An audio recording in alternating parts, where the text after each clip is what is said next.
एक मुलाकात ऐसी शख्सियतों के साथ जिन्होंने दिया है अपने जीवन को एक नया मुकाम। रूबरू कराएंगे ऐसी कुछ हस्तियों के साथ एक खास शख्सियत के साथ मुलाकात जयदेव पटेल के साथ नंबर 1 इंडिया न्यूज पर रात। नमस्कार दोस्तों, मैं जयदेव पटेल, आपका एक बार फिर स्वागत है खास शख्सियत के साथ मुलाकात प्रोग्राम में। आज हमारे साथ खास मेहमान है किसी समूह के संस्थापक और आर्थिक मामलों के जानकार शरद कोहली। शरद कोहली जी, आपका बहुत बहुत स्वागत है आज के हमारे प्रोग्राम में। नमस्कार, thank you. Number 1 India news के सभी फॉलोअर्स और दर्शकों को मेरा अभिनंदन। शरद कोहली जी, आपसे मेरा पहला सवाल है कि जो ये अर्थव्यवस्था पटरी पर आती दिख रही थी, पिछले 6 महीने से 1 लाख करोड़ से ऊपर के जीएसटी कलेक्शन के आंकड़े और हम बात करने लग गए थे डबल डिजिट ग्रोथ की। अब बाउंस बैक करेंगे, वी शेप रिकवरी, और अब ऐसे में राज्यों ने लॉकडाउन लगाना शुरू कर दिया। तो ऐसे में अर्थव्यवस्था पर कितना असर आपको देखने को मिल रहा है? जी हाँ, ये तो हो नहीं सकता कि लोकल लॉकडाउन लगे और लोकल लॉजिस्टिक मूवमेंट पे रिस्ट्रिक्शन लगे, वीकेंड पे बंदिशें हों और अर्थव्यवस्था पे असर ना पड़े। तो कोई अगर ये मानता है कि अर्थव्यवस्था पे बिल्कुल इसका असर नहीं पड़ेगा, तो मैं समझता हूँ वो त्रुटिपूर्ण एक विचार होगा। आप जब शाम के टाइम रात को 10 बजे से या रात को 8 बजे से एक कर्फ्यू लगता है ज्यादातर बड़े शहरों में भारत में इस समय, हमने चाहे हम यूपी ले, चाहे हम पंजाब ले, चाहे मध्य प्रदेश ले, चाहे छत्तीसगढ़ ले, महाराष्ट्र पूरा का पूरा ले, सब जगह जो है हम देख रहे हैं कि रात का कर्फ्यू लग गया है। बहुत जगह वीकेंड्स पर भी रिस्ट्रिक्शन है। महाराष्ट्र में तो वीकेंड पर लगभग पूरी तरह से बंद है। तो अर्थव्यवस्था में समझने वाली बात क्या होती है कि हर सेक्टर, हर इंडस्ट्री का सेक्टर एक दूसरे से जुड़ा होता है। जो उद्योग है एक दूसरे से जुड़ा हुआ। अगर मैं उदाहरण के तौर पर बात करूं, हॉस्पिटैलिटी सेक्टर, होटल्स की बात करूं, होटल्स के साथ सारे बिजनेस जुड़े होते हैं। रेस्टोरेंट्स की बात करूं, रेस्टोरेंट्स के साथ आप उदाहरण तौर पे लीजिए, सब्जी वाले हैं, मसाले वाले हैं, कितनी चीजें आपके रेस्टोरेंट के साथ जुड़ी होती है। जो रेस्टोरेंट में लोग काम करते हैं उनकी एम्प्लॉयमेंट है। तो क्योंकि सब सेक्टर्स एक दूसरे से जुड़े रहते हैं, किसी भी 1, 2, 3, 4 सेक्टर का कुछ समय के लिए भी बंद हो जाना और समय अधीन बंद हो जाना, मैं समझता हूँ अर्थव्यवस्था पे अवश्य ही चोट पहुंचाता है। हम ये नहीं कह सकते कि ये ठीक है। पहले जो लॉकडाउन था, जो हमने पिछले साल कोरोना के पहले काल में देखा 2020 में, वो लॉकडाउन क्योंकि देश को उस समय, किसी भी दुनिया के देश को उस टाइम तजुर्बा नहीं था, सभी देशों ने बिल्कुल सपाट लॉकडाउन किया, कर्फ्यू की तरह से। सड़कों पे सिवाय पुलिस वालों के और एसेंशियल लोगों के कोई नहीं दिखाई देता था, बिल्कुल पूरा कर्फ्यू था। भले ही प्रधानमंत्री जी ने, मुख्यमंत्रियों ने बोला है कि अब उस प्रकार का लॉकडाउन लगाने का कोई औचित्य नहीं है, कोई सेंस नहीं बनता है। वो बात ठीक है और वो बिल्कुल सच भी है, क्योंकि पूरी तरह से लॉकडाउन करने पे केवल और केवल आर्थिक नुकसान हुआ है। लोगों की जो मानसिक अवस्था है वो खराब हुई, लोग डिप्रेशन में चले गए, नौकरियां चली गई, अब पलायन हुआ बहुत लंबे काल तक। और बहुत सारे लोगों का, जो शहरों में लोग काम करते थे, उनके गांव में चले गए। तो वो लॉकडाउन तो मैं समझ रहा हूँ वो नहीं, पर आंशिक लॉकडाउन भी अगर हम लगाते हैं, जिसको हम पार्शियल लॉकडाउन कहते हैं, वीकेंड्स का या रात का, या कंटेनमेंट जोन बनाते हैं, तो ये हो नहीं सकता कि अर्थव्यवस्था पर फर्क पड़े। तो आपने बिल्कुल ठीक कहा, जिस डबल डिजिट ग्रोथ की IMF, world bank, reserve bank of India, OECD, Bharat सरकार भारत इंडिया के लिए प्रेडिक्शन कर रही है, भविष्यवाणी कर रही है कि भारत की अर्थव्यवस्था सबसे तेज गति से दुनिया में बढ़ेगी, वो अनुमान 10.5 से लेकर 12.5% तक लगाया जा रहा है अलग अलग एजेंसियों द्वारा। और वो अगर सब कुछ सामान्य जिस तरीके से चल रहा था, जब हम जनवरी फरवरी में कोरोना के केसेस 10,000 से कम आ गए थे भारत में, अगर वो तो व्यवस्था पूरी है, हम उसको आज जब कोरोना केस 1,30,000 को पार कर गए हैं, महाराष्ट्र करीब लॉकडाउन की ओर बढ़ रहा है, मध्य प्रदेश में हालत खराब है, दिल्ली तक में 8,500 केसेस कल के आए हैं। तो ऐसे में हम ये मान अर्थव्यवस्था पे नहीं पड़ेगा, वो तो गलत होगा, कुछ ना कुछ इसका असर पड़ेगा। जो डबल डिजिट ग्रोथ जिसकी आप जिक्र कर रहे हैं, जी हाँ, अगर ये परिस्थिति बनी रही और कोरोना इसी प्रकार बढ़ता रहा तो सख्ती और ज्यादा बढ़ाई जाएगी, और जो सख्ती बढ़ाई जाएगी, हम आर्थिक दृष्टि से बोलते हैं सप्लाई चेन।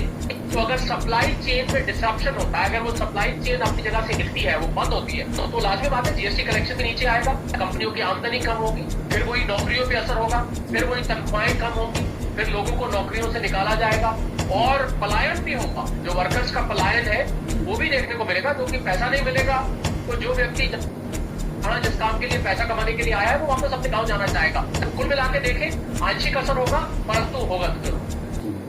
शरद कॉलेज, जिस प्रकार बहुत जगह नौकरी की बहाली हो रही थी और आपकी जो तनख्वाहें कटी थी वो फिर से पुराने लेवल पर आ रही थी, अब सब कुछ वो होल्ड पर हो जाएगा क्या?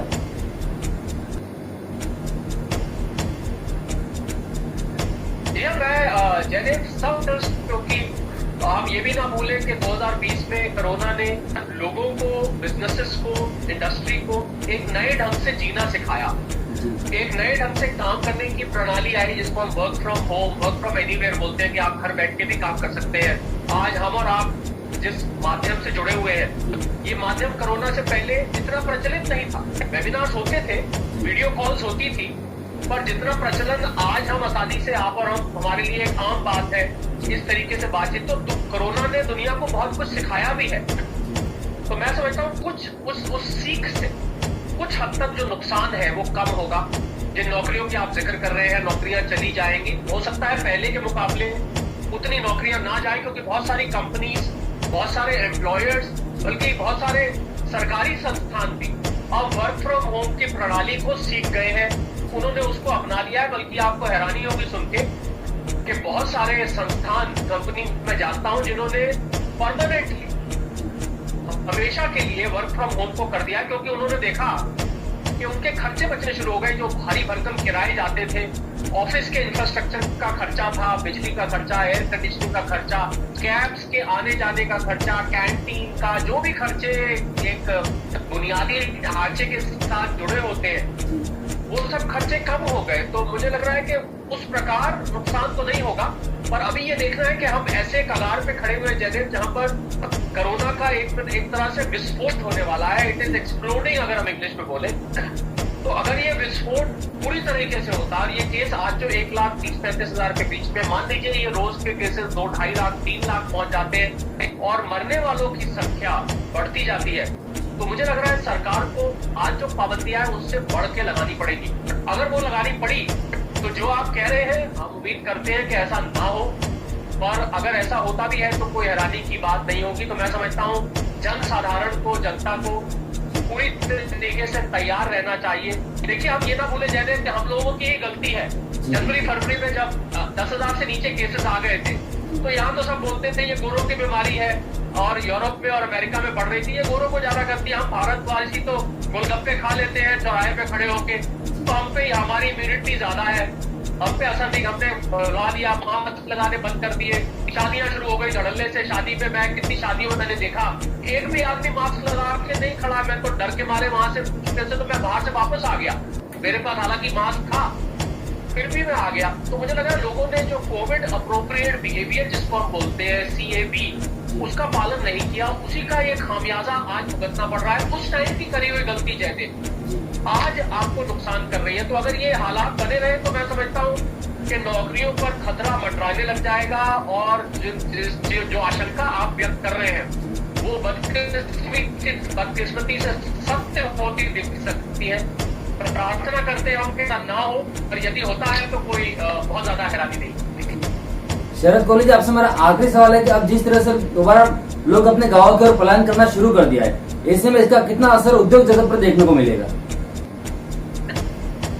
देखिए, पलायन का हम एक रूप पिछले साल देख चुके हैं। वो लंबी लंबी कतारें, वो बस अड्डे पर बसों के ऊपर चढ़ के जाना, मजदूरों का वहीं बस अड्डे पर अपना आसन जमा लेना, रेलवे स्टेशन पर पैदल लोगों का साइकिल पर, ठेले पर, रिक्शा पर, किसी को अपनी माँ को कंधे पे लेके जाना, कोई बुजुर्ग पिता को साइकिल पे बिठा के लेके जाना, हम वो मंजर देख चुके हैं और उसका हम असर भी देख चुके हैं कि क्या हालत हुई। वो लोग जो लोगों ने नहीं देखा वो मैं बता देता हूँ कि जब वो लोग गाँव में वापस पहुंचे तो कुछ गाँव में तो उनके गाँव में घुसने ही नहीं दिया, क्योंकि वहां पे कंटेनमेंट जोन और वहां पर भी आइसोलेशन सेंटर्स बने हुए थे। स्कूलों में, सरकारी बिल्डिंग्स में उन लोगों को कई दिन तक वहां रहना पड़ा। 13-13, 14-14 दिन तक वहां पर उनको क्वारंटीन होना पड़ा। उसके बाद जब वो वापस घर पहुंचे तो घर वालों ने उनका स्वागत किया, चलिए शुक्र है आप घर आ गए, वहां पर हमें चिंता हो रही थी। उन्होंने भी शुक्र किया, मैं अपने घर वालों के पास आ गया। पर जिस लक्ष्य को लेके वो जयदेव शहर में गए थे कि हम पैसा कमाएंगे, अपनी जिंदगी सुधारेंगे, अपने परिवार की जिंदगी सुधारेंगे, क्योंकि गांव में उनको वो अवसर नहीं दिखाई देते थे जहां वो 15-20 हजार रुपए, 25 हजार रुपए, 30 हजार रुपए, 10 हजार रुपए जो व्यक्ति कमाता था वो उसको वहाँ गाँव में नहीं नजर आता था। तभी वो गाँव छोड़ के कुछ वर्ष पहले, और कुछ तो बहुत ज्यादा वर्ष पहले छोड़ के गया था। तो जब वो गाँव में गए तो गाँव में भी पैसा समाप्त होने लग गया। जो मनरेगा के अंतर्गत मजदूरी मिलती थी वो 100 दिन की एक व्यक्ति पे लिमिटेड है, आपको पता ही है, वो भी खत्म होने लग गई, पैसा खत्म होने लग गया। तो उन लोगों को जैसे ही कोरोना शांत होने लगा वो लोग वापस शहर की तरफ आए और उन्होंने वापस अपना काम नए सिरे से ढूंढा। कुछ को वही काम मिल गया, कुछ ने नई काम ढूंढा, कुछ ने कम पैसे पे काम करना स्वीकार किया, कुछ ने किसी और काम को करने का स्वीकार किया, पर कम से कम उनकी जो आर्थिक स्थिति थी कुछ वापस आने लगी। अब अगर वापस ये कंपनीज, ये एम्प्लॉयर्स, ये संस्थान बंद होते तो उनके पास, क्योंकि ये तबका ऐसा है जिनके पास जोड़ी हुई रकम बहुत ज्यादा नहीं है, उनके पास नहीं करोड़ रुपया पड़ा हुआ है कि कोई बात नहीं, अगर 2 महीने 3 महीने में खाली भी बैठना पड़ा तो उसके ब्याज से हम काम चला लेंगे। ये तबका ऐसा नहीं है, ये तो आई कमाई वाला है, ये रोज कमाते हैं, रोज खर्च करते हैं, ज्यादा 1-2 दिन का बारिश हो गई तो ये झेल लेते हैं मजदूरी, पर इससे ज्यादा ये नहीं झेल सकते। तो इनके सामने मैं समझता हूँ अगर फिर कोई परिस्थिति बनती है तो इनको फिर से पलायन करना पड़ सकता है, क्योंकि गाँव में जो इनका सपोर्ट सिस्टम है वो इनके लिए फिर से जरूरत बन जाएगा और इनके पास कोई चारा नहीं रह जाएगा सिवाय वापस जाने के। तो मुझे नहीं लगता गांव वाले और ये लोग स्वयं चाहेंगे कि फिर से वही परिस्थिति पैदा हो। तो इसके लिए मैं आज आपके चैनल के माध्यम से, नंबर 1 न्यूज के माध्यम से, जयदेव, हालांकि मैं अर्थशास्त्री हूँ, मैं मेडिकल डॉक्टर नहीं हूँ, मैं इकोनॉमिक्स का डॉक्टर तो हूँ, पर मैं ये संदेशा देना चाहूंगा लोगों को कि अभी भी कुछ नहीं बिगड़ा है, आपको डरने की जरूरत नहीं। केवल और केवल जरूरत क्या है कि हम ये याद रखें कि ये बीमारी गई नहीं है। अगर हम चाहते हैं कि लोगों का नुकसान, देखिए हमारे जयदेव, आपको बहुत इंटरेस्टिंग बात बता के मैं अपनी वाणी को विराम देता हूँ कि एक आदमी की गलती से कितने लोगों की नौकरी और कितने लोगों की रोजी रोटी पे फर्क पड़ता है। अगर किसी की वजह से अगर कोरोना फैल जाता है तो कितने लोगों को हो जाता है, वो फैलाने वाला कोई और नुकसान किसी और का, जान भी किसी और की जा सकती है। तो मैं ये संदेश देता हूँ कि कृपया कोविड अप्रोप्रिएट बिहेवियर रखें। आप मास्क, मैं तो ये कहूंगा कि सोते समय भी अगर लगाना पड़े, ये तो खैर अतिशोक्ति हो गई, पर लगाना पड़े तो आप लगा के रखें, बिना मास्क के घर से निकले ही नहीं, हाथ धोए, दूरी बना के रखें। और ऐसे फंक्शन जहां पर आपको लग रहा है भीड़ भाड़ है, आपको बुलाया जा रहा है या आपको कहीं जाना पड़ता है, वहां आप उनको भी समझाएं, वहां दूर रहें, टेलीफोन से बात करें, लोगों से मिले जुले कम। एक दफे ये चला गया तो सब कुछ वापस आ जाएगा, पर एक दफे अगर सब कुछ चला गया तो ये परिस्थिति सुधर भी गई तो आपको एक परमानेंट नुकसान पहुंचा के चली जाएगी। मैं आपके चैनल के माध्यम से लोगों को संदेश देना चाहता हूँ, ये प्रार्थना करते हुए कि आप लोग सब स्वस्थ रहें और आप लोग सब अपना ख्याल रखें और आपके कोरोना दूर दूर तक ना हो। धन्यवाद। शरद कोहली जी, आपने समय दिया उसके लिए आपका बहुत बहुत धन्यवाद।